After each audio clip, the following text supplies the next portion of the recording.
All right, we got a packed program, as usual. Susan, please introduce our main speaker, who's amazing. Susan?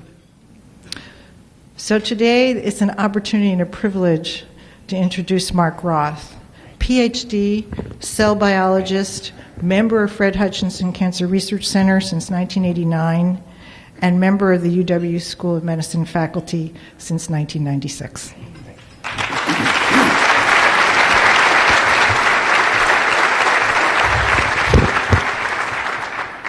Thank you, Susan. And it's really intimidating to be here, actually, to speak to you after the work that I just heard presented by Ralph and the work you all have been doing on polio.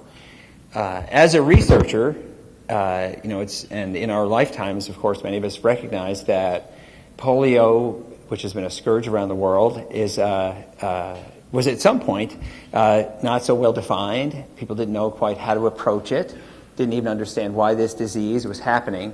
And it was research that was conducted many years ago, and Jonas Salk leading to the notion that a vaccine could be created that creates the opportunity, of course, that we now see running its course through the earth, and as we attempt to eliminate such a difficult thing for humans on the planet.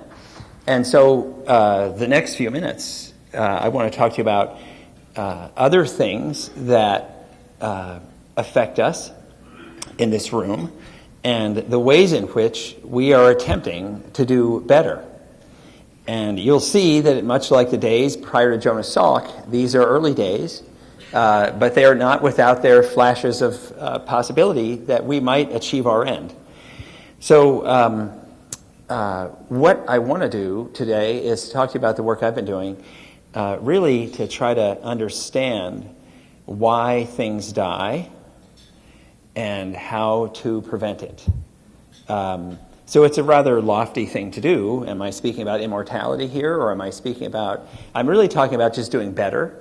And I should say that I was moved to do this when we lost our daughter, our middle daughter, at Children's Hospital.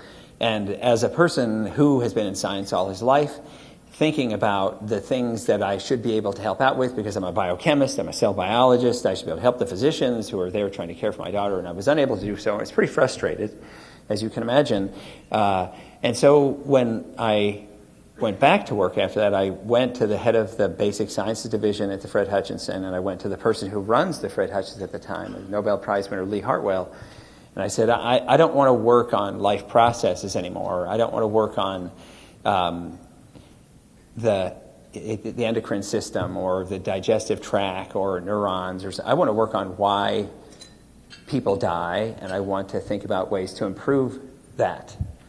And so I said, I might not be able to get grants to support this work, and so I could use the existing money I have now to get a job that's more stable in a research organization that gives me where I can teach students at a university and not have to be a burden on the endowment of this institution, as I might not be able to get support for this. And they said, no, stick around. So anyway, this is what has come after that work for me as I've moved from studying life processes to this issue of life and death. So I started out thinking about, why do people die, right? Some of you are physicians here. What do you write down in the box called cause of death? Well, what you do often is you write down that a person failed to perfuse an essential organ with sufficient amounts of oxygenated blood to sustain life. Well, what does that actually mean? What do you mean sustain life? I mean, why not? I mean, what do you need blood for anyway? So let me just say that you need blood, at least the views that people have who sit in labs in those places behind the doors, if you ask them. You need the blood that's coming to your brain right now, and you need it to your heart and so on, because if you don't get it, you cannot produce enough ATP to sustain the animation that you're having. That is, the neuron firing and the heart beating and the breathing is all coordinated to enable you to be alive. And the idea is that if you stop doing that process of what's called burning, it's essentially just what Priestley said when he took us from alchemy to the dawn of chemistry in the 1770s. The first element in the periodic table was purified as oxygen, and you've got to inhale it right now, and if you stop doing it, the notion is you'll be dead. And so I wanted to figure out if that's true. is that really why people die? And I didn't want to start with people, of course, because that could have ethical issues. And so I started working with small garden worms that we work on in the lab. They're really small. You can't really see them very easily unless you have a microscope. They wiggle around, and you can look at them under a microscope quite easily. And if you put them into oxygen concentrations that are in room air, they're fine. They move around. If you lower the oxygen concentration about fourfold in what's in this room, from 20% of oxygen, 1 in 5 molecules of air you breathe is oxygen. If you lower it to 5%, humans would be dead in 10 minutes, and most other mammals. But these animals were fine. You could even go 10 times lower to 0.5% oxygen. They were fine. But if you go 5-fold less, they were dead. Okay, at 0.1% oxygen, these animals passed away. And because we're scientists and trying to be thorough and so on, we lowered the oxygen tension beyond that which killed them. And a very curious thing happened. So if you get 100-fold less oxygen in an atmosphere around these animals than killed them, then they weren't dead anymore. And so that should be a surprise to you who are fully dependent on oxygen. That is to say, you're alive in room air, you're dead in low oxygen, but you're alive again if I take very low amounts of oxygen, much lower than this, 100 times less. It's called a nonlinearity, a nonlinear thing. It's somehow counterintuitive for people sometimes to think about this idea that there are discrete oxygen tensions that kill, and that if you can go below that, then you are not dead anymore as a nematode, okay? As a little garden worm. So it turns out that this is also true for yeast, and it's also true for zebrafish, and that's getting close because they have hearts and they have their vertebrates. And so we realized that if you get oxygen tensions that are less than kill, we also find that the creatures are not moving in any way. That is, they have the appearance of being dead. Their hearts don't beat, they don't move in any way, and they have the appearance of being dead, but then you put them back into room air and they're no longer dead and they can go on none the worse for wear. And it's a shocking thing, really, to experience this. Come around to my lab sometime if you want to see it. It's really weird to see. You're looking at something that appears dead, you just put room air in there and it starts moving again. And so you wonder then, I wondered at that point, about things that happen to people sometimes, and many of you who are old enough recognize that there are people who experience what are called near-death experiences, where they have the appearance of being dead. They have no heart rate. In fact, physicians will call them clinically dead. And then they will sometimes publish a clinical report when they realize the people were actually not dead because they can talk to them, and they go on and leave the hospital and leave the hospital without a problem. I've become kind of a student of near-death experiences, and I will just present the world record for a near-death experience for a person. This is a 29-year-old skier who was, oftentimes these events are associated with cold. She was dead for 9 hours, had no ability to sustain a heart rate for 9 hours, and went on to be the head radiologist in the hospital that treated her. So her heart rate was, of course, 0 for 9 hours, but she did have a core temperature. Yours right now is 98.6 degrees. Hers fell to 13 degrees, 98.6 degrees Fahrenheit, 37 degrees C. Hers fell to 13 degrees C, so very, very cold. When your body core temperature falls from 37 to about 28 degrees C, at about that point, your heart no longer beats, and hers went to 13. So what about these people, and is it connected to the phenomenon that we saw about these suspended animation in these little animals? Let me say that we were very interested in keeping animals from being dead in these intermediate oxygen concentrations, and we were trying to figure a way to prevent them from dying, that is around 1,000 parts per million oxygen. And we thought of an idea of a way to do it, which is actually the exact opposite of what you do when a first responder comes to you if you just had a heart attack. If you have a heart attack, the first responder gives you 100% of oxygen. He's trying to force oxygen into your tissues to enable you to remain animated and alive, right? And so what we wondered is, could we do the reverse? Could we take away the little bit of rope you're using to hang yourself and thereby drive you into a state of suspended animation and preserve you such that physicians can reanimate you at a later date? Now, of course, this is, again, still in nematodes. So we decided to avoid the evil oxygen tensions that these animals were exposed to.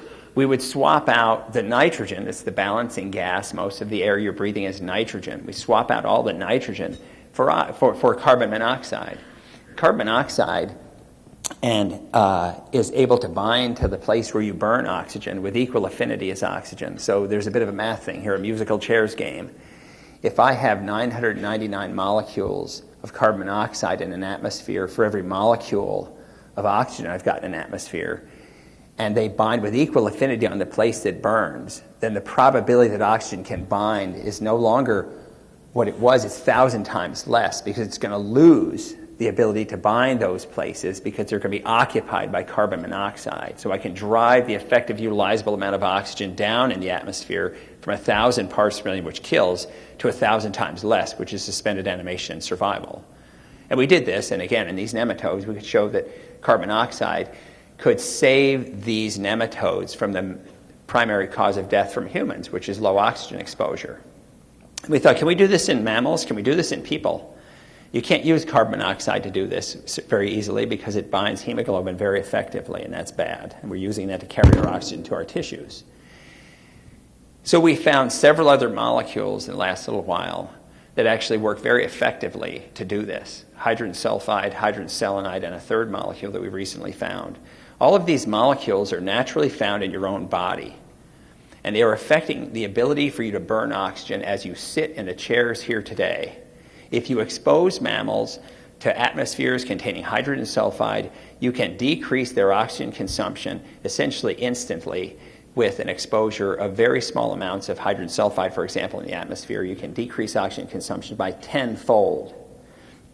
So for many of you who understand economics, the ability to decrease oxygen consumption by 10-fold, to deanimate creatures without killing them, and I'm talking about mammals now, you now open up the possibility for extending survival limits in trauma. Let me explain. If this is your oxygen supply, and this is your oxygen demand, if I take down supply and demand stays high, you're dead. If I could now reduce your demand for oxygen, which I just said I could, then I could lower supply to unprecedented low levels without killing you, and would otherwise happen and is the primary cause of death. So I can tell you now that exposure of mammals to hydrogen sulfide increases the survival limits of mammals to otherwise lethal oxygen deprivation, and we've published this work.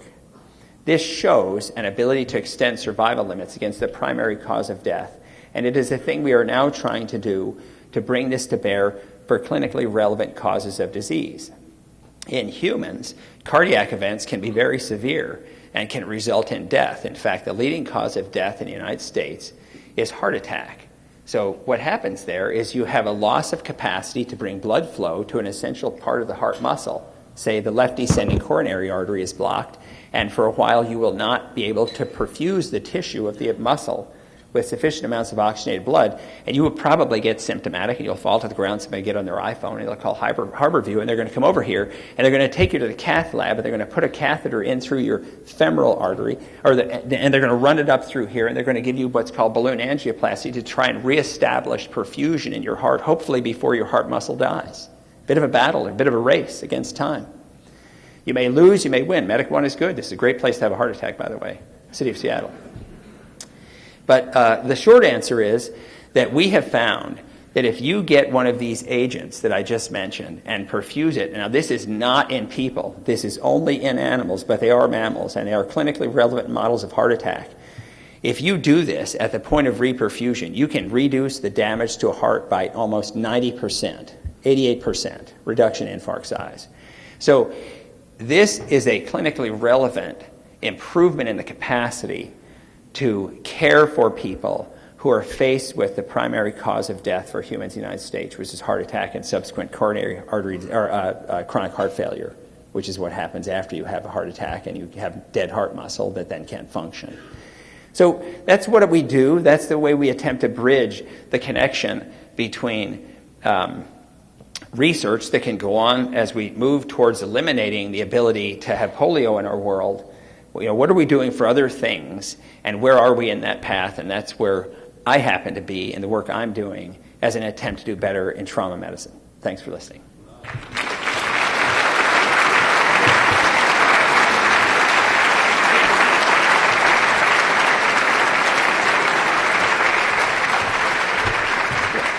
Time for 2 questions. just like, okay. Burr. Stroke? What about, I was thinking about the, usually people come back from a heart attack, a loss of oxygen, brain dead. How does this affect that? Oh, yeah. So one of the phenomena that those of you as physicians are well aware of the idea that people have cardiac bypass surgery or any kind of cardiac intervention, they might also have what's called the pump head syndrome, or a failure to have cognitive activity that was good before the surgery as after. We imagine that this might improve that, but we have no direct evidence at this time. Yes. Question for you. Who else is doing this kind of work? You got a Genius grant, so are there other clones of you?